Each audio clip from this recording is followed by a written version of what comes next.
N'oubliez pas de vous abonner sur votre chaîne Tako TV. Tako TV, la lumière du cœur.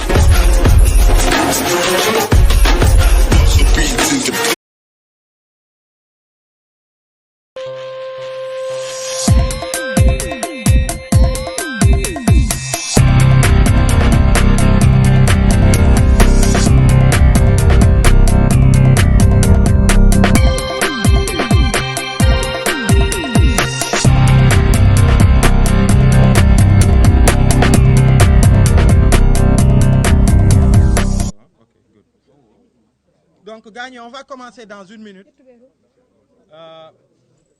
Bess, tu es en retard, toi. Gagné, gannaaw bi ñu mais vraiment présenter suñuy plates excuses pour ce retard de plus d'1 heure de temps apporté au démarrage de cette conférence de presse. Dañuy daal di rek jaajëfal comme d'habitude toute la presse qui a répondu si massivement à cette invitation, à cette conférence de presse. Peut-être que cela se justifie de l'intérêt de la question qui est en jeu. balaa ñoo xuus di continuer ci mbir yi di tàmbali conférence de presse bi dañuy daal di rek comme nu ñu ko baaxoo di def fii ci suñu QG wu Y'en a marre ak yeneen bërëb yu fasantikoo où des citoyens sénégalais se regroupent pour di tàmbali liggéey yu mel nii. Que ñu observer peut-être quelques instants ñu jóg chanter ensemble l'hymne national du Sénégal avant de poursuivre les travaux. Jërëjëf. Alors à 3. 1, 2, 3. Pincez tous vos corps, frappez les balles à fond. Le lion rouge a rugi, le dompteur de la brousse. D'un bond s'était lancé, dissipons les ténèbres, soleil sur nos terreurs, soleil sur notre espoir. Debout frères, voici l'Afrique rassemblée, fibre de mon cœur vert, épaule contre épaule, mais plus que frères, Sénégalais debout, unissons la mer et les sources.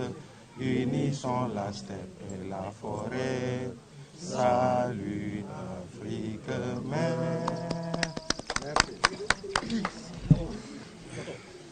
Donc, li ñu tax a convoqué conférence de presse bi tey mooy principalement pour donner la possibilité à une organisation citoyenne bi nga xamante ni mu ngi tudd Fouta Tampi mu doon des jeunes ak des moins jeunes d'ailleurs ak ay magu Fouta ay jigéen ak ay góor yi nga xamante ni dañu daal di jug jibal seen kaddu ci Fouta ni mu demee difficulté yi ñuy jànkonteel Fouta problème yi fa am ndóol gi fa nekk ci santé bi paj mi ci éducation bi ci infrastructure yi au niveau de Fouta ak bépp difficulté yi nga xamante ni moom la suñu compatriotes sénégalais yi di dund foofu au niveau de Fouta. Mais il faut dire aussi que au-delà du Fouta, c'est le Sénégal dans sa globalité qui vit ces difficultés-là. Et que ci jamono yi ñu jàpp ni ñoom au bout de 9 ans du régime du président Macky Sall, il était important quand même que ñu jibal seen kaddu pour exprimer quand même seen désarroi, exprimer seen déception et comparer à toutes les promesses, les belles promesses yi nga xamante ni defaloon nañ ko Fouta il y a 9 ans derrière et que au bout du compte tey dañuy constater rek que y a un échec total de ce point de vue-là. Donc ñu bugg jibal seen kaddu ñu ne leen du ngeen ko fi jibalee ndax gis ngeen li fi xew au départ ci ay jamono déjà Fatoumata bi nga xamante ni mooy Fatoumata Ndiaye di suñu sœur bi nga xamante ni on est fier d'elle muy jàmbaar di jigéen ju mën góor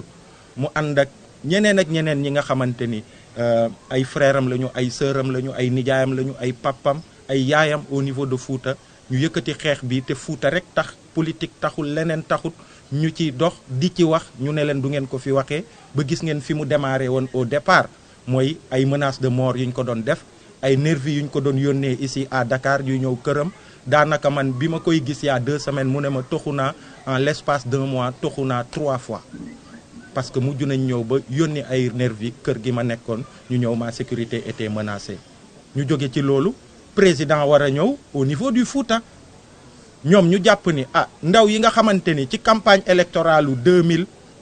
2012 bi jëm ci conseil des ministres décentralisé yu fa amoon en 2013 promesses yi ñu fa defoon yëpp muy ay promesses yu rafet ñoom ñëpp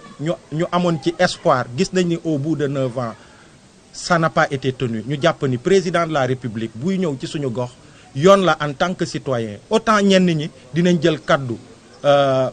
soutenir président bi ay militants ma ki ñooñu mais autant sénégalais yi nga xamante ni ñu ngi fii ci Fouta te jàpp nañ ni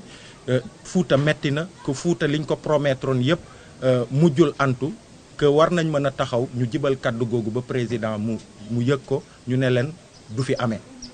non seulement dañ leen ne du fi amee mais malheureusement gis nañ ni phénomène nervi yi nga xamante ni pouvoir bi da koy recruter pour di suppléer wu aux forces de sécurité de la république c'est-à-dire suñu police ak suñu gendarmerie ak suñuy corps d'élite ñu jël leen tegee leen na le di leen fragiliser di jël des personnes yi nga xamante ni ay jeunes la ñu yu entraîné wu yor seeni muscles yi nga xamante ni c'est même des victimes de ce système parce que ils sont l'exemple patent en fait de l'échec de ce système-là ci éducation ci formation ci insertion ci emploi ak ci lépp ñooñu la ñuy utiliser seen précarité di leen jox ay 15 000 ay 10 000 pour que ñuy dóor d'autres Sénégalais gisoon nañ ko fi ci événement wu mars yi ñu fogoon ni dàkk na waaye gis nañu li xew Fouta et ils en sont des victimes patentes ñu jàppoon ni nag il est important que tey ñu ñëw fii ànd ak d'autres acteurs des mouvements citoyens yu mel ni Abdou Karim Gueye nekk fi moom aussi au nom de Nitu Dëgg Valeur mouvement Y'en a marre ak ñeneen ñi nga xamante ni bëggoon nañ ñëw waaye ñu am ay gànt pour que ñu mën a ñëw s'adresser aux Sénégalais pour leur expliquer li xew Fouta mais en même temps s'adresser au président de la République et le mettre face à ses responsabilités ci li xew ni ak li mu mën a juri ëllëg donc moo waraloon tey conférence de presse bi principalement Fatoumata Ndiaye moom mooy jël kaddu daal di ñëwaat ci événement yooyu bu ñu jógee ci loolu dinañ jox kaddu gi Abdou Karim Gueye pour que mu am ci ay kaddu moom aussi et puis kilifa aussi jël la parole au nom du mouvement Y'en a marre balaa ñoo tëj jërë ngeen jëf merci Fatoumata.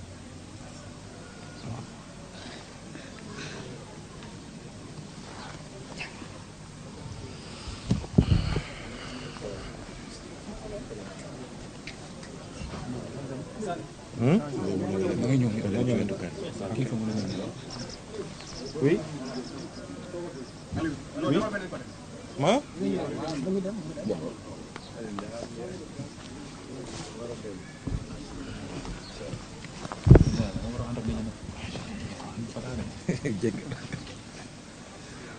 asalaamaaleykum waa Sénégal asalaamaaleykum waa àdduna maa ngi leen di nuyu yéen ñëpp ñu fi jot a teew di sant yàlla di jullu ci yonente bi sallallahu alayhi wa sallam sant suñu waajur bu jigéen di ko ñaanal yàlla yàggal ko fi di sant waa mouvement Fouta Tampi yëpp ensemble Sauvons le Fouta ma jël ko teg ko ci loxo yu Baye Niass di sant waa Y'en a marre ñi ñu dalal ñi nga xamante ne ba nga xamante ñoom ba tey ñu ñuy jàppale lu ñu yëg ak lu ñu yëgul perte seen temps ñëw ci ñun te mënoon nañu woon a xeeb waaye defuñu ko di sant tamit sama frère Abdou Karim Gueye ci déplacement am ñëw ba fii képp ku fi ñëw rek ñu ngi lay sant di la gërëm conférence de presse bi nag leen rek ko wund dañuy ndawi réew bokk ci réew mi duñu ay ivoirien duñu ay malien nationalité sénégalaise lañu yor juddoo fi yaroo fi màggee fi di fay impôt di daggi taxe kon dama foog ne tey suñu institution may nañu ku sañ a taxaw ne bravo kontaan nañ ñun bu ñu kontaan nañ amuñ sañ-sañu taxaw ne ñun kontaan nañu waaye dañoo gis ne suñu àq ak suñu yelleef yëpp dañ koy bafoué à chaque fois boo xamante ne rek ñun gis nañ lu anormalul ñu génn wax rek nguur gi dañuy xoqatal nguur gi day bëgg damm suñuy tànk nguur gi dañuy jël ba bëgg ñoo génnee réew mi nguur gi day dem bay jël ay nit ku utiliser pour ñu ñëw ci ñun di dal suñu kaw te loolu duñ ko mën a nangu à l'espace de 15 jours motul 1 mois toxu naa ci ñetti kër moo mujjee toxu bi moo def ñetteel dafa séenatuma toxu ndëkk dinaa toog jàmbaarloo nguur gi ñëpp a gis nañu tournée économique président Macky Sall muy dem Fouta comme te nee na Fouta kii di foncier la ñu nangul ko it ndax man dama ne ko boo naan kii di foncier dangaa jum permis d'occuper lañ la joxoon te sa occupation baaxu ñu nangu suñu permis waaye moom bu demee bëgg a dem tournée mën a louer ay oto mën a jël gasoil mën a louer sax ay nit parce que maa ngi liste ay nit yu ñu louer ñii ñoo xam te ne 25000 lañ wax ak ñoom ñu dem ba yegg ñu jox leen 15000 francs ñu mujjee di ci xeex ne duñ ko jël waaye léegi ñun amuñu sañ-sañ ñun sol suñuy t-shirt ne ñun ñi kontaanuñu defuñu dara yoruñu arme blanche yoruñu fetel defuñu dara lu dul sol suñuy t-shirt yor suñuy pancarte yor suñuy banderole dagg suñu billet dem ba Fuuta uniquement pour ne président ñun bégguñu ndax lan ñu diggoon ñëpp gisuñu ko premier mandat ñoo àndoon ak yow fal la ñëpp fu sénégalais yëpp daa dee ne Macky Sall waa Fuuta kii am 12 ans sax voté na ñu dégg lu ne ñu amoon benn slogan di wax ne da ko bandu bande noon woni tinɗomo bande woni ganduɗomo bande woni jiiɗo ko jiiɗa ko bande woni keranoma ne ñambanma kona bande ar kolɗoma caggal maanaam nit mbokkam boobu ñuy wax sa mbokk mooy ki la yëg sa mbokk mooy ki la safoo sa mbokk mooy ki la faale sa mbokk mooy ki lay nemmeeku sa mbokk mooy ki nga xamante ne gis na nga nekk ci ay jafe-jafe mu dimbali say jafe-jafe gisuñu ko mu toogaat deuxième mandat à notre grande surprise mu def ñu bingeel mooro mor tax ñu ne jul da ko caggal jul de morto ma faram fàcce lañ ko ci kook ci baam mu ne doomu lettakatu lettu ba su julli après julli lay lettu kon defe naa kon sénégalais yëpp ay doomu lettkat lañu war a doon ndax dama foog ne président au Sénégal ñëpp lay war a doon boo comppalee fi war naa compal fee waaye bu demee lu toll ni Fuuta mu def ñu doomu lettakat yabee mun sawee sa foofu te nag nangatuñoo nekk doomu lettakat ndax ràpp nañ suñuy bopp bëri na karaas am nañu teeñ gis ñu ku ñu firi ba ñu wax otumaan ñu nit te doo ci nangooti ndaxee bàyyi dem nañ Ourossogui nag à sunu manière génn nañ président war a dem tegi pose première pierre hôpital bi ñu sol suñuy t-shirt yu xonq taxaw naan Fuuta tampi Fuuta maay waaye nag man duma sunu force de l'ordre yi laa njëkk a ŋàññ ndax dama foog ne bu ñu toogee ñun ñoo leen di fay ñun ñoo yëkk sunu xaalis sañ leen di fay sunu kaaraange seen loxo la ne waaye bu ay nervi ñëwee suñuy force de l'ordre taxaw ay nervi ñëw dal suñu kaw dañu dóor man mii di jigéen ñu dóor ma ba daane ma si suuf ñu jël beneen xale bu jigéen yàlla dafa def sutura dafa jiitaloon beneen yére ñu sumi ay tisetam sàcc suñuy portable jël suñuy banderole jël suñuy pancarte dóor ñu ba ñuy bëgg a dee dóor yi bu nekkoon benn yoon sax mu tañ waaye ñaari yoon la ñu dóor yaram yëpp di metti waaye ba tey dinañ ko gérer noonu gendarme yi daal dee ñëw bi gendarme yi ñëwee naan maan waaw da ngeen war a taxaw fii ne woon naa ne bu leen bouger fii ma ne ko amoon dara lay wax moom commandant bi ma ne ko yéen a ñu njëkk a dóor parce que yéen a jàkkaarloog ay nervi man du ma wax nervi sax ay bande recruté laay wax ñu jàkkaarloog yéen en tant que force de l'ordre ñu ñuy dóor deful leen dara waxul leen dara am benn gendarme bu génne ne ma santal yàlla man su ma ñëwul woon jàpp nervi bi intervenir heure bi dana fekk nga dee mbaa ñu damm la mbaa say bañ rot maa nga nekk hôpital man ko nga osé wax lii mu ne ma dama lay wax rek léegi nag commandant bi daal di koo calmé commandant bi ne ma maa ngi jéggalu commandant bi si wax ne ma maa ngi jéggalu léegi ñëw leen ngeen taxaw fii boo leen fi taxawee président fii lay jaar bu fi jaaree dina leen gis te di ngeen wax seen soxla ñu ne ok mu ne ñoo leen di encadré mu daal ñoo encadré ñu taxaw nervi yi ñëw comme tali moo nekk suñu diggante ñuy côté bi nervi yi ne ñu gën a renforcer ñu ñëw waa bib aussi ñëw ñu indi oto waa bib yu bëri renforcer waa gendarmerie bi ñu nekk naan Fuuta tampi Fuuta maa yi leader di jàll ak seeni oto di dem ba mu jékki-jékki benn garde rapproché président daa dee ñëw wàcc ci 4x4am am ku mu oo ne ko lan la lu xew xam naa kooku ne ko waa Fuuta tampi ñoo taxaw nii donc ñu daal di maa woo ñu bëri na ma bul wuyu ji ma ne ko dama koy wuyu ji ba xam lu muy wax ma daal di jéggi tali bi fekk ci ko foofu mu ne ma lii lan la ma ne ko dañuy revendiquer suñuy droit Fuuta 1977 hôpital Ourossogui si dañu ko inauguré woon muus yeeg béy yi ak xar yi ñoo fa ne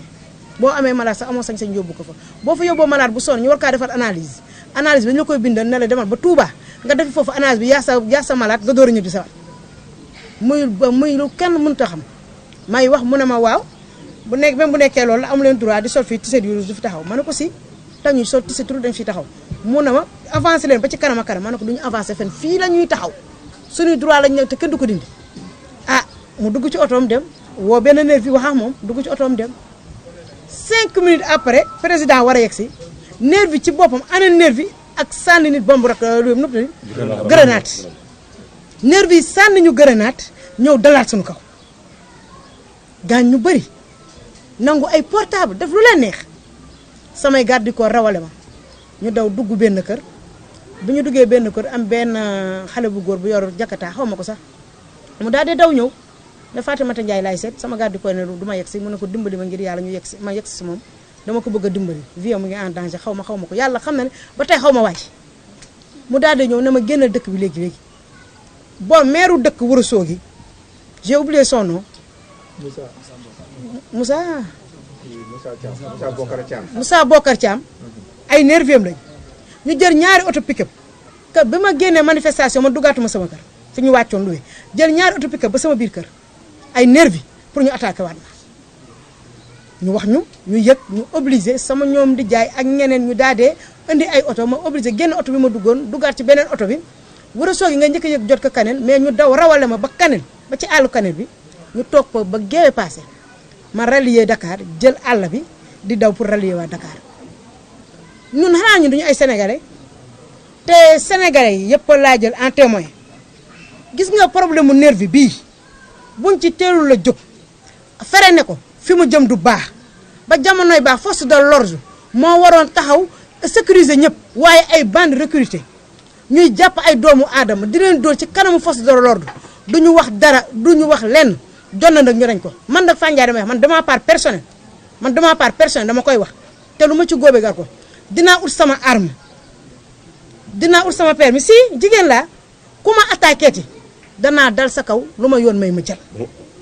parce que nag du ma nangu tamit man ñu may rey balaa ñu maa rey fagaroo gën faju damaa yor njaboot te sama yaay dama yónni yàkkamti ma beneen bi mooy comment dire lii yeneen lii mu tudd organes yi mooy les droits de l'homme xaw ma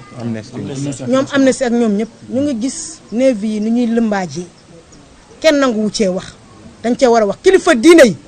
ak kilifa aada yi ñoom ñi nga xam ne problème bu am dañuy génn wax ci nañ ñëw wax ci problème nervi yi sinon guerre civile dina am Sénégal te bu ñu moytuwul ci lañ jëm parce que nag kenn du nangu yow nga dëkk ci dëkk war a revendiquer say droit saa yoo ko defee ñu génneel ay nervi nañu dal sa kaw nit ñi nag fu mu jëm du baax te ñun nag ñun jóg nañ taxaw temm ñun bokk dinaa porte plainte fii ci Sénégal dinaa porte plainte international fu sama kàddu mën a yegg ak fu ma mën a jooytoo lii ba ñëpp a yëg ko dinaa ko jooj dinaa fa joxoñ baaraamu tuuma man nag du ma tuumaal kenn du ma wax kenn président Macky Sall laay wax parce que si tournée économique bii ci la nervi yi demee te nervi yi am Fouta masul am Fouta masul am Sénégal yi ñu andi nervi fële ci Fouta masul am Sénégal ça veut dire que mënul ne moom yi muy dem yëpp te yi muy dem yëpp day romb nervi yi mënul ne gisul nervi yi parce que moo nervi yi ñoo ànd kon man du ma ne nervi yi sax ñoo ñu dóor mais président Macky Sall si boppam moo ñu dóor te gis na li xew Fouta te on ne compte pas rester là dinañ dem lu ñu am ñu jël loolu mooy li ñu bëggoon a wax ma bëgg cee dolli leneen am na ñu ay sites yoo xamante ne ñu ngi reprendre naan Fatimata Ndiaye Fouta Tampi a été président Macky Sall da ko recevoir man président Macky Sall recevoir mouvement Fouta Tampi ensemble sauvons le Fouta te soxlawuñu aussi mu recevoir ñu parce que ñun suñu xeex bi xeex bu noble la combat bu noble la li ñuy wax tamit naan ay dafa am ay opposants yu ne suñu ginnaaw arrêté leen loolu ñun benn opposant newu suñu kanam benn opposant newu suñu ginnaaw ñun dañuy dem avec notre propre moyen may sant tamit di gërëm waa diaspora waa Sénégal parce que ñun ñi bi ñuy dem sa Fouta ñi dañoo may 5000 ñi may ñu 1000 francs 200 sax yónnee nañ ma ko wéev uniquement pour ñu dem xeex bi parce que xeex bu noble la ma ci profité tam di sant président Ousmane Sonko gis nañ soutien am taxaw na ci diggu télé bi yëpp wax suñu def conférence de presse am lu mu wax ba ne léegi na ñëpp ne Fouta Tampi ñu ngi koy sant di ko gërëm parce que tamit ku lay soutenir foo toog da nga koy sant di gërëm mais bàyyi leen ngeen di jël nit di wax dara ñu ne diw moo ne ci ginnaawam wala diw moo koy financé kenn financé wuñu kenn newu suñu kanam kenn newu suñu ginnaaw Fouta nag mu ngi suñu kanam mu ngi suñu ginnaaw Sénégal mu ngi suñu kanam mu ngi suñu ginnaaw ndax Sénégal la ñun ñor rawatina Fouta sant naa leen da gërëm leen jërë ngeen def. balaa ñuy jox kaddu gi kii nu mu tuddati mun na ci ñëw après ci question yi balaa ñuy jox kaddu gi Abdou Karim Gueye dama lay dalal rek wax la ni mouvement Y'en a marre bi mu juddoo y a 10 ans yenn journalistes yu fi nekk yu ko fekkee woon au départ dañ ne Moustapha Niass moo ne seen ginnaaw n'est-ce pas parce qu'il est de Kaolack parce que waa kër gi son Kaolack te xamuñu ni Y'en a marre li ko sos c'est une diversité du Sénégal ñu ne Moustapha Niasse ñu jógee ci loolu ñu ne Abdou Latif Coulibaly dem nañu ba finalement est-ce que du mouvement satellite bu Karim Wade créé juste pour brouiller les pistes lu ne wax nañ ñu ko donc loolu bu mu leen décourager bu mu leen dévier de votre chemin continuer leen xeex bi ngeen di xeex donc dañuy rek daal di jox kàddu gi Abdou Karim Gueye bu nitu dëgg avant boobu je pense qu'elle tenait à faire un message en alpulaar aussi voilà ayca waaw résumé xanaa di woo aussi 23 juin ngeen bañ koo fàtte mercredi benn date symbolique HLM Grand Yoff waaw HLM Grand Yoff képp ku mën a ñëw teewe aussi na ñëw léegi mën naa wax en pulaar ok assalamualeykum bandiraɓe assalamualeykum Sénégal mi sammini on onon journaliste uji wonɓe ɗo ɓe mbaɗa yetta Allah noon mbaɗa juula e nelaɗo Allah sallallah alih wa sallam mbaɗa yetta jinnaɗam mbaɗa yetta dengalngal mouvement Fouta Tampi ensemble Sauveur Fouta mi fawi jungo Baye Niasse e double cerveau eyyi weltare no fewi arde ɗo hen hannde siége Y'en a marre haaɓe gaha min gari ɓe teddini min e kolli min yeeso ɓe bettani min kadi jeese Allah jogui jobdi yo Allah yoɓon mani samini kadi Abdou Karim Gueye pour ɗum kak wiyama Allah jarama min yi darde makko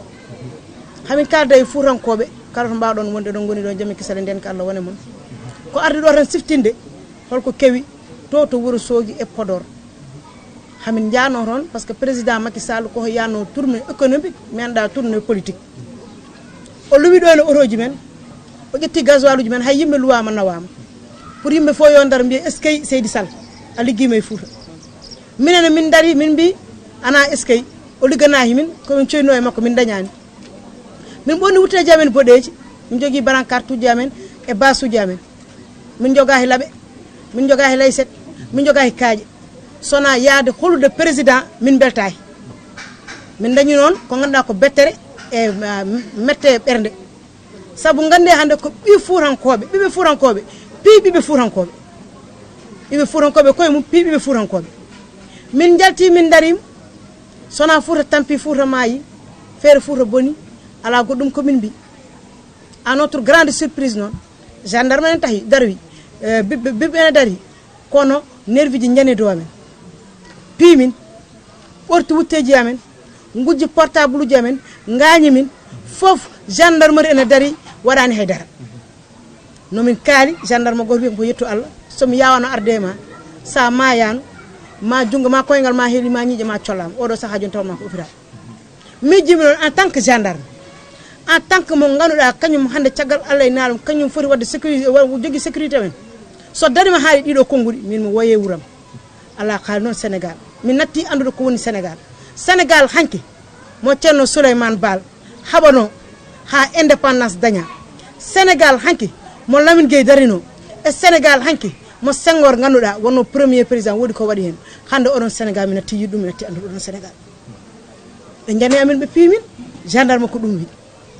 min dogi min garti commanda e hoore mum noddi ham wi hamin mbaɗon encadré hay goto wonta yana on min jaɓɓino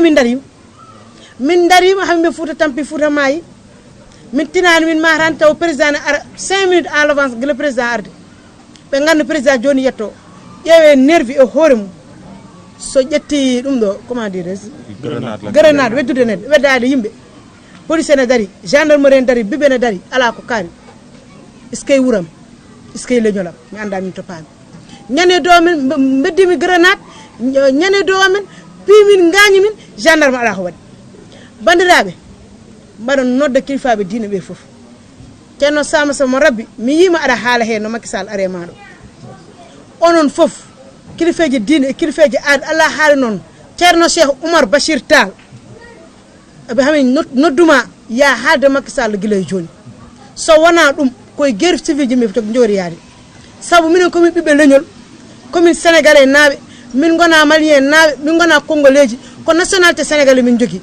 so tawi noon min gona e wuuro so tawi yadani e président walla wiyani ko weli président ma fiyama ma waddama e nervi ma sohama ma arama aɗa waɗi attaqué galle ma mimi noon yo gas koko foti yonde Fouta koko tampi Sénégal koko maayi so tawi noon ko yimɓe karata ko ɗum musaton on mbaɗat feere no mbaɗirɗon hunde saabu hande no président arata Fouta jaltinɗon ko des millions et des millions comme ɓe mbaɗon déclaré jaltinɗon ko foni wona ɗum jaltinɗon fof tan pour wiide oɗon jogui image gorma koɗo toon président furankoɓe hanki noon ɓe ɗaninoɓe natti ɗanade ɗaninoɗo fini mo famano faami mo andano andi min gonta won ɓinguel moto mo wonta won kadi kirdi fossé mon min keddora noon hayso ko sinuwa o ummi ha Chine ari Fouta ɗane fewni min Fouta men ko on min jadata onon noon leader uji ɓe mbaɗi on démasqué temin keddota ɗo e mom Fouta hay goto yiyata on toon somin cohli kayit maire min ngala maire onon foof ana ɗo e Dakar onon jooɗe appartement ji mon climatisé furankoɓe nane nangue wulga diaw enen doga jamma onon doga ñalawma son jiiɗi wadde prouvé président Macky Sall gueɗel gotel ƴetton 4x4 uji mon mbaddon hen nerve uji mon garon e galleji oɗon jokka sac maaro walla ujunnaji ɗiɗi min mbi ko yoni yo gasi te gasat min gonta jabɗum min jaɓata e wonta jaaɓe Fouta mo gañi hon koko tampi o noon koko tampi koko maayi feere Fouta koko boni Allah jarama on jarama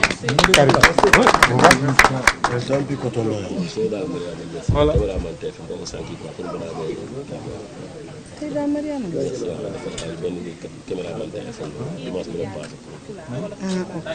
ok Karima temajo non li Seyda Mariama lasta wax après kan na ko voilà Karim mën nga jege ni Karim day jege ni rek non c'est bon non baax na non baax na Karim non na dem Karim kilifa xoolal yow yaay gën kilifa kay kilifa kay léegi yow kay yaay yaay donc après yaay voilà très bien ni mo mel du assas kay kilifa mën nañu togal non c'est pas grave non grave salaamaaleykum tout le monde ñi ngi ziar ñëpp di nuyu ñëpp finalement ndox yi moom si am si dara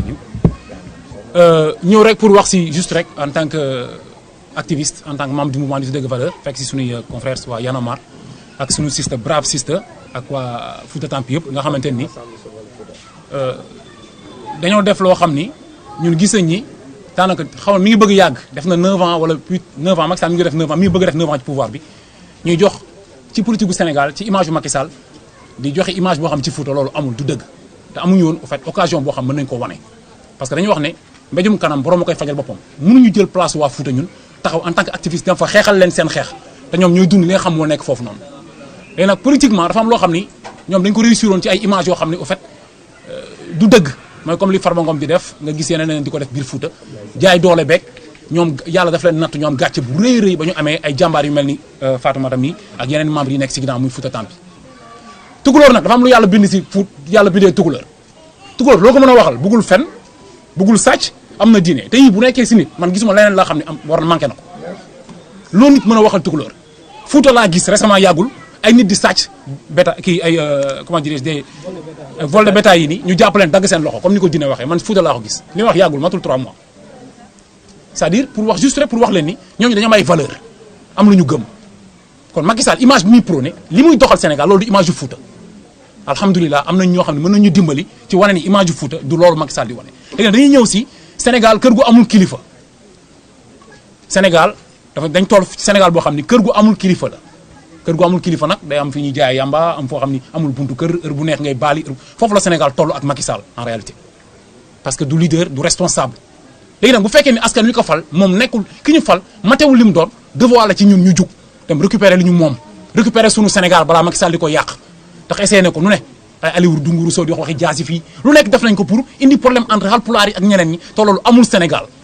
mënul nekk Cheikh Omar Foutiyou amul fu mu tegul tànkam ci Sénégal ci kër sëriñ sëpp teg na fa tànkam ñaanal leen avant seen waajur avant ñoom ñuy ñëw fii loolu ñëpp xam nañ histoire Cheikh Omar Foutiyou donc Sénégal benn bopp la kenn mënu koo xar ñaar le message est très clair mooy ñun dañuy jug jàkkaarloog Macky Sall que amul benn parti politique boo xam ni moo tax moo nekk si ginnaaw kenn waa Fouta ñoo am seen problème Sénégal ñoo am seen problème jug di ko lijjantil seen bopp politicien bu ñëw ndróog ñun li ñuy xeex ñu ànd ak yow soo ndróol ak moom ñu tegal la nee waaw ànd ak nag ku ndróog yow ñu ndróog ñooy ànd comme ni ko olof di waxee donc c'est très clair loolu message dafa am solo léegi nag li ma bëggoon ñu xam ko mooy en tout cas ñun les activistes ñi ngi ànd ak waa Fouta ñi ngi ànd ak fépp fu nit nekk ci gox ci Sénégal ci ñaxtu jafe-jafe yi nga xam ñu ngi koy dund ànd ak Macky Sall fexe mu quitter pouvoir bi ba nga xam tournée bi day nekk tournée tàggatoo pour jóge quitter pouvoir bi avion bi nekk avion bu muy dawee jógee ci bopp réew bi loolu kese moo am solo donc loolu mooy message bi ma bëggoon lancé di wax ne ñu bàyyi xel ni le 23 juin incha allahu rabi Aliou Sané. mercredi bii la dañuy joxe rassemblement bu mag ñu ngi war a dajee. waaw terrain HLM Grand Yoff. en face stade bi. fa la ñuy defee manifestation parce que xam ngeen entre guillemets M23 mouvement entre M23 bi nga xam ne M23 wu Macky Sall bi ñoom dañoo njëkkantu ak ñi nga xam ñooy xeexal Sénégal dem dugal fa déclaration boo xam moo tax ñu occupé place de l'Obélisque léegi loolu nag moo tax ñuy def yi foofu yëf yi pour wax rek pour xamal leen ni M23 ñun ñoo ko moom ñun ndax 23 juin def na 10 ans ñun ñoo nekkoon foofu ñu jàpp ñu man kilifa mii ñun ñoo fa nekkoon kon ñun gisuñu keneen koo xam ni moom taxaw ne image boobu noonu gën ko yow 23 juin Sénégal yëpp ko moom Sénégal yëpp a génnoon donc may wax ni nañ ko nit ñi bàyyi xel ñu ànd ñun ñëpp manifesté wu di invité waa Fouta Tampi mouvement yëpp ñu ànd wane rassemblement boo xam ni wane ni tey la waalo gën a aay Sénégal li ñu doon jooy tey la gën a metti te dara changé wul te ñu nag Macky Sall ba mu quitté pouvoir bi ci nii wala ci ne troisième maanaam bëgg ko fi am dañ koy wulli mu jóge fi jërë ngeen jëf wasalaatu wasalaam rasulullah voilà Taïga da ngay jóg Karim mu coulissé rek voilà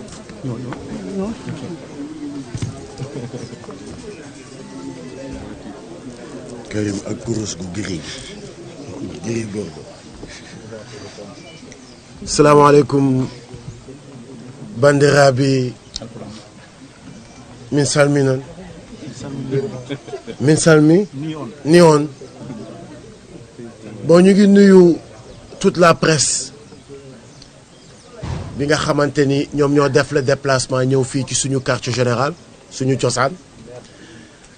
ñu ngi nuyu également les autres activistes jóge ci yeneen mouvement yi ñëw teewee si li nga xamante ni mooy la conférence de presse bi nga xamante ni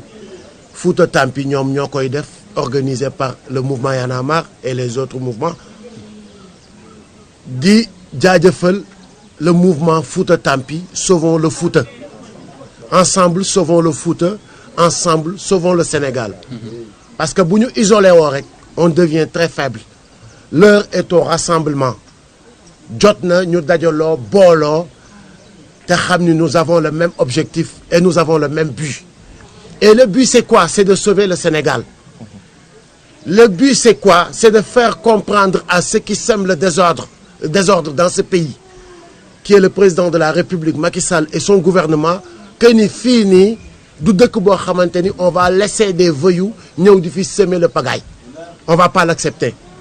Alors, j'interpelle directement le président de la République, le gardien de la Constitution, monsieur Macky Sall, lui qui commence à semer le germe d'une guerre civile. Loolu mooy pexeem, loolu mooy mëbëtam, mais ñu ngi koy xamal ni ko il ne va pas réussir parce que Sénégal benn bopp la comme vient de le dire Karim kenn mënu ko xar ñaar Macky Sall dafa tojle parce que il n'avait que le Fouta bi mu doon jaay nit ñi ne woy foofu man maa ko moom ba yenn leaders yi sax campagne électorale da ngeen doon seetlu daawuñ sawar a dem batterie campagne à Fouta parce que daf leen demoon ba gëmloo ni leen sama fief la maa ko moom donc bi lii amee mu nekk lu ko tojol lii mooy li ko gën a metti ci 9 ans mi Fouta Tampi Fouta Maay Fouta yàgg na Tampi Fouta yàgg na Maay dafa fekk ne lu jot yomb donc ñu ngi koy interpeller ci li nga xamante ni moom la commencé di ko wax ni ko il n'a pas affaire avec des peureux ku ñu xam-xam ni en 2011 ñun ñoo doon taxaw ci kanam Macky Sall di taxaw ci suñu ginnaaw on a partagé beaucoup de fronts yoo xamante ni su benn grenade tàkkee mu ne picc daw ak ay nitam ñun ñoo fa doon toog di nokki les grenades lacrymogènes avec le peuple sénégalais les dignes fils de ce pays ba looloo waral l'événement du 23 juin événement yi ngeen mës a dégg yëpp ba keroog ñuy empêcher à Abdoulaye Wade qui est 10 000 fois plus puissant que Macky Sall de faire un 3e mandat kon Macky Sall c'est le cadet de nos soucis donc le problème n'est plus Macky Sall mais le problème mooy di woote bi nga xamante ni ñi nga xamante ni ñoom la jël walaakaana loo leen ba ñu walaakaana mu surfe ci seen pauvreté boobu ñu entraîné ba nekk ay ponkal mu leen di jàpp ñuy dajeek nit ñi man je suis clair depuis ci événement mars yi je ne vais pas me laisser tuer par un imbécile parce que ces gens-là que je vois yi nekk ci mbedd yi di dóor nit ñi c'est des enfoirés ñoo xamante ni ils ne méritent pas d'être des Sénégalais duñ sax ay africains kenn xamul fu ñu leen jëlee donc je viens de comprendre les forces occultes yi nga xamante ni ñoom ñu ngi ko doon wax ñoom ñoo ko am yàlla weer na leen yàlla tojal na leen ñuy fragiliser li nga xamante ni mooy suñu police di fragiliser li nga xamante ni mooy suñu gendarmerie di fragiliser li nga xamante ni ñooy suñu institution yi à la place de la police et de la gendarmerie ñu dem jëli ay ñoo xamante ni tekkiwuñu dara démb ak tey ñuy dal ci kaw askan wi duñu leen boole ak kenn vous êtes jeune et on est jeune si vous êtes 200 000 nous on est 17 millions et le problème nous allons le régler nous-mêmes duñu bàyyi kenn suñu bopp wala sax nga ñuy xosi on va pas l'accepter amul neexal amul naxtaan amul dara ay jeunes ngeen wóolu ngeen seeni biceps ñun tamit wóolu nañu suñuy biceps on vous attend de pied ferme donc le président de la république su fekkente ni yow sa violence gi nga violent ba nga xamante ni dafa feeñ tey ci kanamu àdduna bi yëpp amatuloo loo ciy rus yéen dama leen di wax ngeen xam seen bopp yéen bés bu ngeen di recevoir ay coups Macky Sall du ko yëg du ko fekkee kon ñun ak yéen ñoo dëkk ci town bi te yéen ñëpp indexé nañ leen xam ngeen fi ngeen dëkk ni ngeen di wëree di rëbb ay Fatoumata Ndiaye di dem kër Alioune Sané di ko rëbb di ñëw sama kër di ko rëbb sachez que noonu la ñuy ñëwee aussi organiser wu nañu bugguñ leen a bett noonu ñu ngi leen di rëbb chasse aux nervis ñu ngi leen di rëbb te ku ñu ci jàpp dinañ la tànc lu baax a baax a baax a baax a baax donc c'était vraiment mes propos je remercie tout le monde jaa ngeen jëf.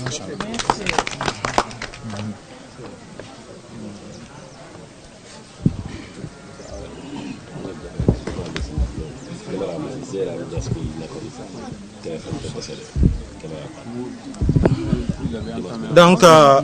dama bëggoon avant ñuy dem ci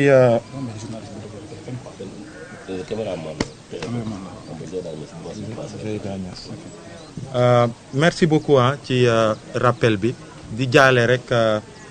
TFM Groupe Futur Média ak toute la corporation de la presse sénégalaise ci décès wu caméra woman bi nga xamante ni mooy Zeyda Niass bi dëddoo àdduna ci fan yii nii di ko ñaanal bu baax a baax yàlla xare ko àjjana wi gën a kawe voilà ñu bañ ko fàtte ci suñuy ñaan ndax caméra woman boo ko déggee mooy jigéen bu njàmbaare bi nga xamante ni yenn métiers yi ñuy jagleel góor da ciy nekk di ci dem ba toll ci fi mu war a toll ba télé bu mel ni TFM mu recruter ko fa mu fay liggéeyee donc jàmbaar moo daanu quoi voilà donc juste damay ñëw d'abord en wolof pour wax ni ci suñuy biir waxtaan yu ñu amal tey association mouvement Fouta Tampi bi nga xamante ni tey seeni membre ñoom ñoo dund lii au niveau de Fouta muy un acte criminel ndax ani des nervis ak ay grenades lacrymogènes c'est-à-dire des nervis yi nga xamante ni bokkuñu ci force de sécurité de la République yi reconnue par l'État ñuy xaañ ay citoyens ay grenades lacrymogènes di leen dóor ba di leen gaañ lii raam nag ci ñag bi la jëm.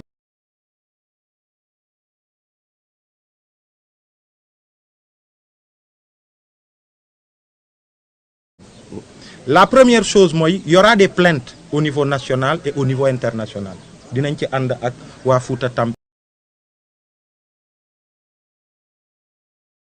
ci pour que plainte yooyu mu am au niveau national et au niveau international parce que actes yi il faut pas que ça reste impuni même si gis nañu actes yi am ci événement wu mars yi gis nga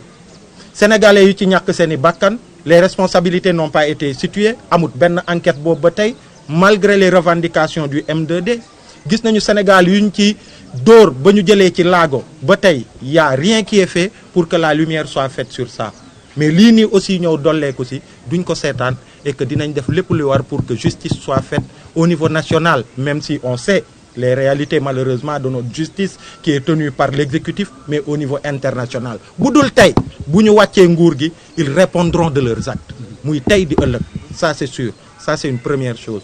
Deuxième chose prochainement inch'Allah sur invitation des populations de Fouta à travers Fouta Tampi les forces vives de ce pays que ce soit les mouvements citoyens les organisations de la société civile les associations ak képp ki nga xamante ni yaa ngi xeex pour ak yelleefu doomu aadama yaa ngi xeex pour démocratie wu Sénégal yaa ngi xeex pour état de droit ci ay jamono yii ñëw du yàgg dinañ leen woo pour annoncé leen grand rassemblement bi ñuy ami foofu parce que Fouta mooy Casamance Casamance mooy Kayor Kayor mooy Bawol Bawol mooy fépp Saloum. On est tous des Sénégalais et s'ils nous invitent là-bas il est important que ñun ñëpp ñu dem Fouta am fa ce grand rassemblement pour la démocratie pour que Fouta bépp kaddu bu fa bëgg a jib pour wax jafe-jafe wu ñi fa nekk que ñu mun ko jibal comme ñenn ñi nuñ koy defee Casamance ñenn ñi ñu koy defee feneen ak feneen ci Sénégal. On ne va pas accepter que Fouta ñu bâillonné ko c'est pas. mënuñu au bout de 9 ans de mensonges tey ñu ne population wu Fouta yi du ñu jibal seen kaddu pour crier désarroi ak jafe-jafe yi nga xamante ni ñu ngi koy dund. Donc ñu ngi jëm ci grand rassemblement boobu des forces vives de la nation au Fouta incha allah buñ ci yeggee dinañ leen wax kañ la bu soobee yàlla. mooy ma def en français rek tënk après ñu kii ah man nag français bi day metti ci man quoi. Français soof. Soof. laaj ko. laaj ko ndax mosuma dégg ma laaj français. Donc nous sommes réunis ici aujourd'hui dans cette conférence de presse pour donner la parole à de vaillants fils de ce pays,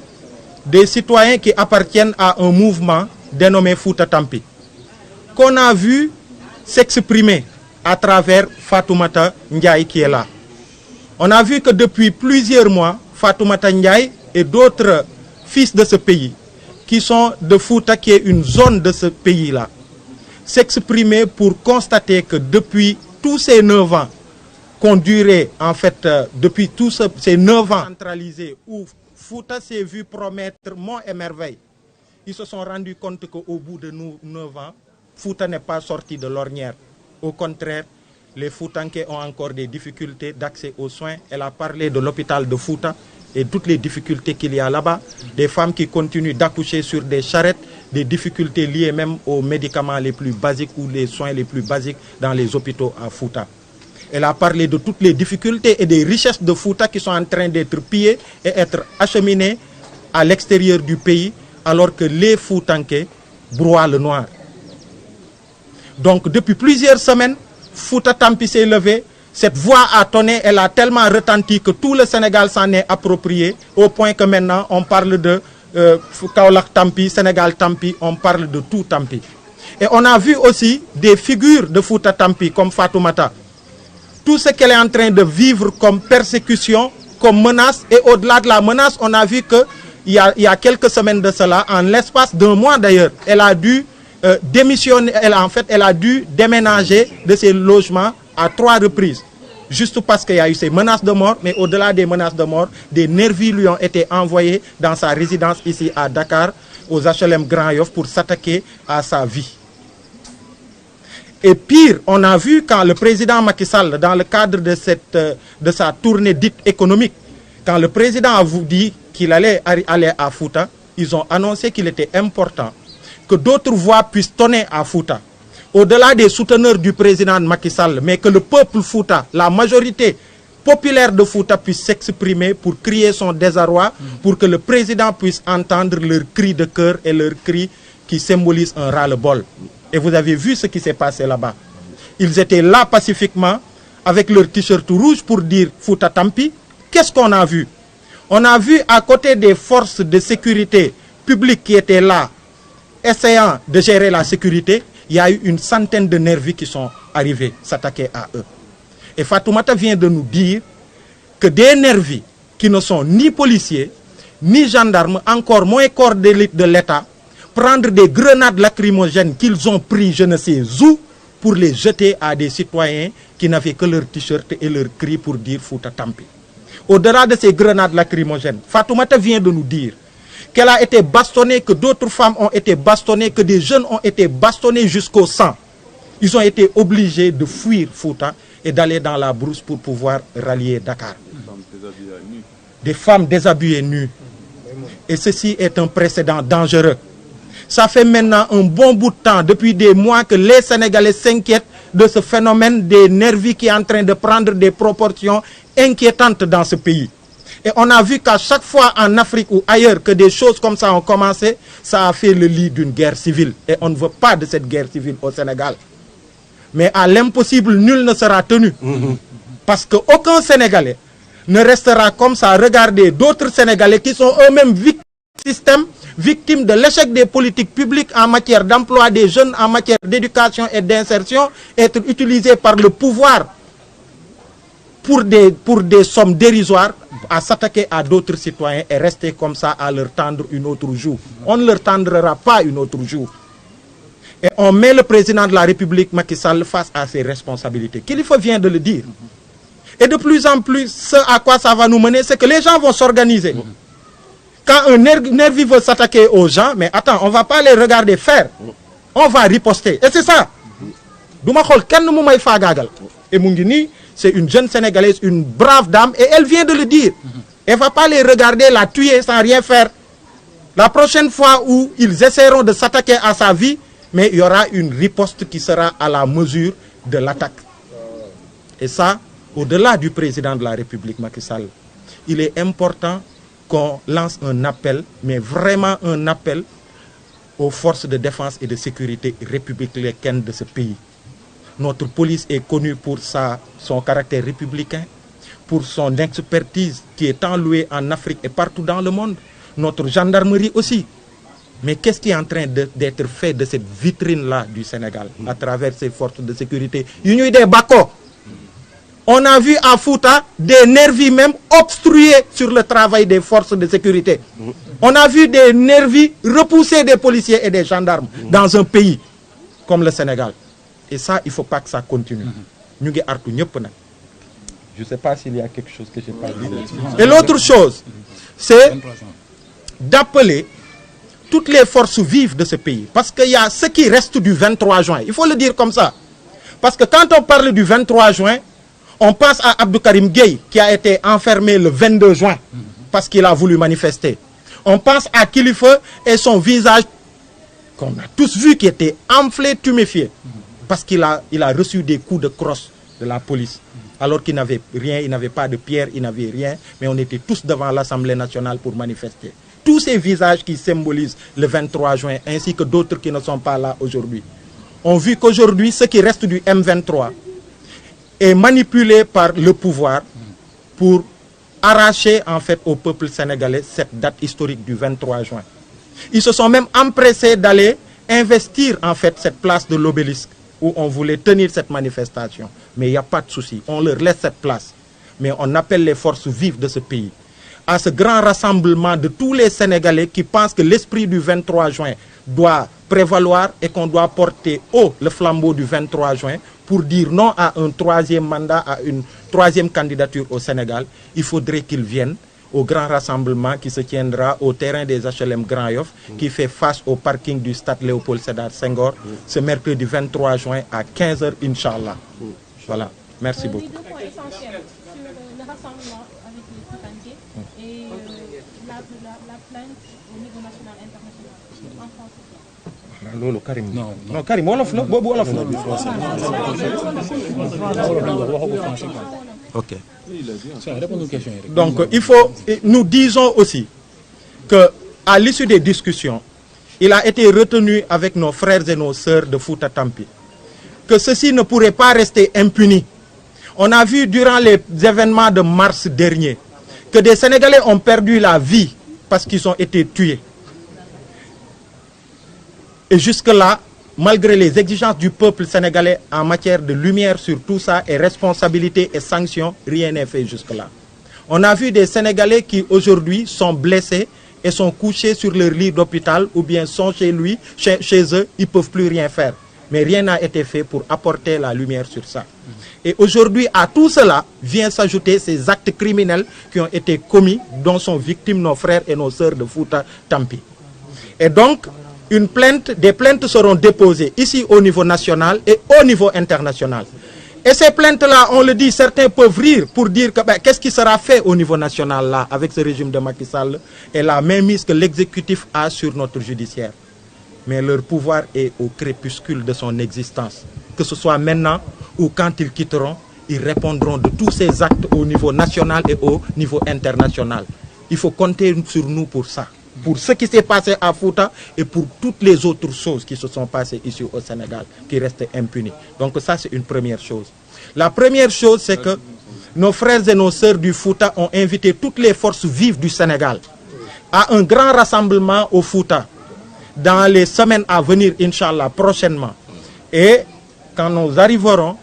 au moment donné, Inch'Allah, nous aviserons, nous appellerons la presse pour communiquer le jour de ce grand rassemblement pour la démocratie, pour l'état de droit, ce grand rassemblement au Fouta pour dire qu'on n'acceptera pas que Fouta soit bâillonné, on n'acceptera pas que la voix du Fouta soit bâillonnée, que Dande Fouta soit bâillonné, que Fouta continue de pouvoir réclamer ses droits et de pouvoir contester tout ce qu'ils voudront contester de droit au niveau de cette zone, de ce pays. Merci beaucoup.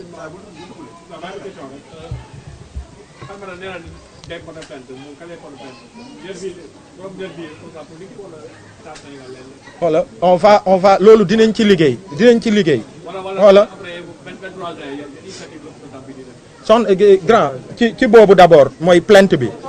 ci waxtaan yi la ñu ko tënk principe la ñu dégagé bu ñu jógee ci lii am nañu suñuy avocat ak suñuy conseil juridique yi nga xamante ni dinañ ci ànd ak ñoom ñu xool loolu nan lañ koy tënkee buñ ci yeggee rek bu soobee yàlla dinañ leen koy. Prochain rassemblement au Fouta. Madame, bon, moi j'étais au Fouta. Benn question rek laa la bëgg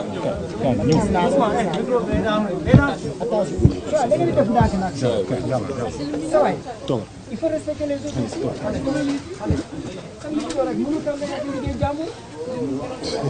C'est pas ça. Ah non, mais c'est pas ça. Ok. Ah oui. Bon, moi je suis, s'il vous plaît les gars, moi je suis Gaston Massali, je suis journaliste au quotidien Libération. Alors, Madame Diaye, ma ñëw la marqué dem rek samedi maanaam ci guddi laa j'ai fait toute la tournée avec moi je vous ai approché. Mon journaliste de Walf était avec moi, vous a approché aussi. Je vous ai vu. Benn côté bi ngeen nekkoon effectivement boo jógee côté rond-point Ourossogui côté gauche bi ngeen jàkkaarloo ak pharmacie ma yàgg naa lool di leen seetaan vous avez manifesté c'est vrai mais à un moment donné j'ai remarqué que xawoon nga ko dund nga ko fii tuuti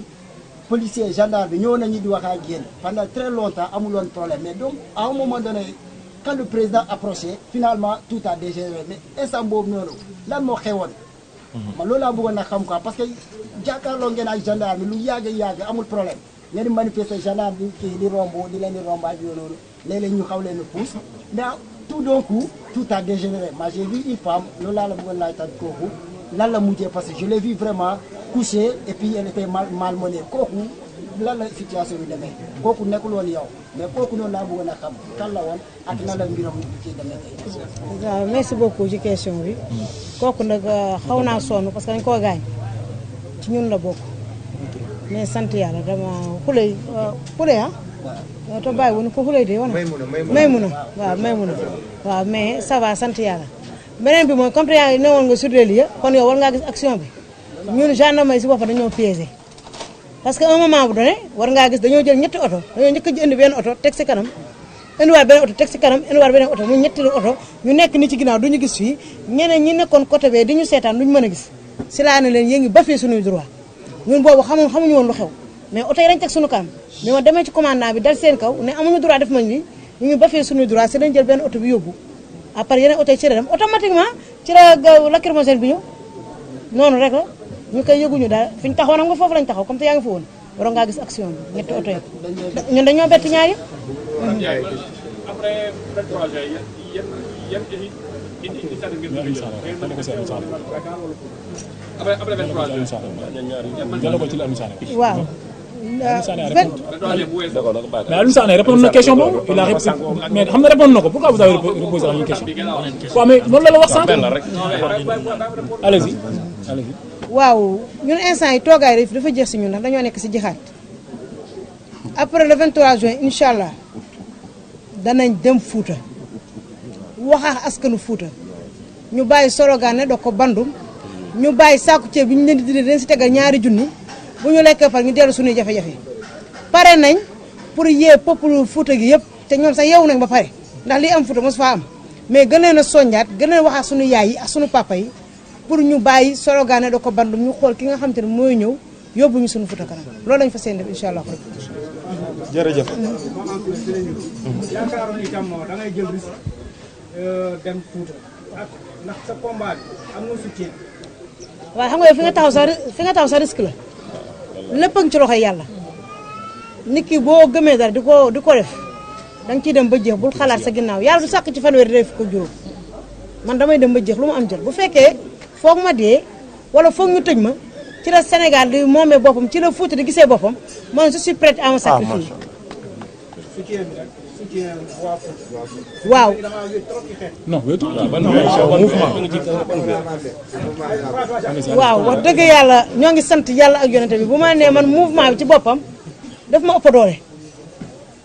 doole façon soutien bu ne instant yi Fouta yëpp ñoo ne suñu ginnaaw macha allah du ñàkk nag benn yoo xamante ne duñ ca bokk mais Fouta yëpp a mu ngi suñu ginnaaw te incha allah waa Sénégal te incha allah rabbi yëf yi dina gën a mais am naa soutien moom macha allah maa ngi sant yàlla maa ngi sant mouvement Fouta Tampi ensemble sa Fouta. gars yi jaa ngeen jëf.